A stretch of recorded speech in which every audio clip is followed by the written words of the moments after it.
All right, today we are diving into something truly fascinating, the world of African American genealogy. And we're going to do it by following the incredible detective work of Lisa Y. Henderson from her blog, Scuff Along.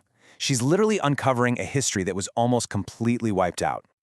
So that really brings us to the core question here. How do you piece together a story that was almost erased? I mean, just think about it. For so many African American families, the historical record was just shattered by slavery. Trying to trace your family tree becomes this giant puzzle, but it's like most of the pieces were deliberately thrown away. And this quote, it really gets to the heart of this whole thing, doesn't it? It's about that hope, that dream that someone, somewhere holds a piece of your family's story and will one day reach out. It's about the detective work, for sure, but also about that human connection. Okay, so our story, our investigation, it all starts in a very specific place. We're going to Artis town, a small community in Greene County, North Carolina. And this isn't just any town. It's a place with a history that was almost, literally, wiped right off the map.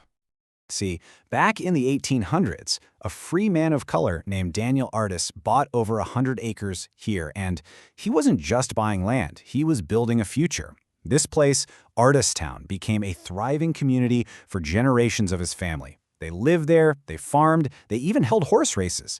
It was a real testament to what a free black man could build, even in the 19th century South. And look at this. This is what I mean by wiped off the map.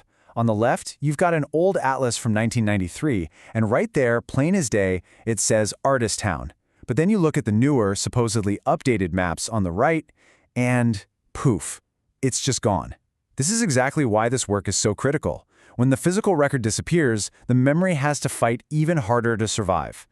So, how in the world do you solve a puzzle this complicated? Well, you can't just rely on one thing, especially when so many official records are incomplete or, worse, were completely destroyed. You know, a lot of courthouse fires back then, like the one in nearby Lenoir County, wiped out tons of crucial documents. So the modern genealogist has this toolkit, right? It's really about weaving together four key pieces. You've got oral history, the stories people pass down. Then there are the official documents you can find, like wills or military pensions. Of course, now we have DNA evidence, which is a total game changer. And you can't forget newspaper archives, all those little local stories. Each one is like a different thread you use to weave the whole story back together. Let's talk about oral history for a second, because it's not just about telling stories. It's living evidence. In 2014, the researcher, Lisa, actually met a man named Cousin Andrew Sauls right there in the Artis Town Cemetery. Think about that. He was a living, breathing link back to the town's founding families. And here's why that's so incredibly valuable. His memory wasn't some fuzzy, half-remembered thing. No, it was tack sharp. He was reeling off exact dates, land purchase prices, details from 90 years ago. This is the kind of stuff you'll never find in a dusty old file. It's what brings the whole story to life. Okay, so when it comes to official documents, Civil War pension files are like hitting the jackpot. See, to get a pension, a veteran or his widow couldn't just say, "Hey, it's me." They had to prove everything under oath. And that meant their friends, their neighbors, their family, they all had to give sworn testimony. So what you end up with is this incredible, detailed snapshot of a whole community full of stories and relationships that were otherwise totally hidden. And this brings us to a huge breakthrough. It all came from one specific file, case number 7-8-6-9-4-4. This was the 1903 pension application for a widow named Hannah Sauls Speight. Her husband, Balaam Speight, had served in the 14th U.S. Colored Heavy Artillery. So Hannah's in this deposition, right? She's trying to prove her marriage was legit so she can get this pension. And in the middle of it all, she drops this bombshell, a huge family secret. She admits that her first child wasn't actually her husband's. He was fathered by a man named Loderick Artis, who just happened to be the son of the town's founder, Daniel Artis. And it was all a secret. And then her mother, Rosetta, gets on the stand and she confirms the whole thing.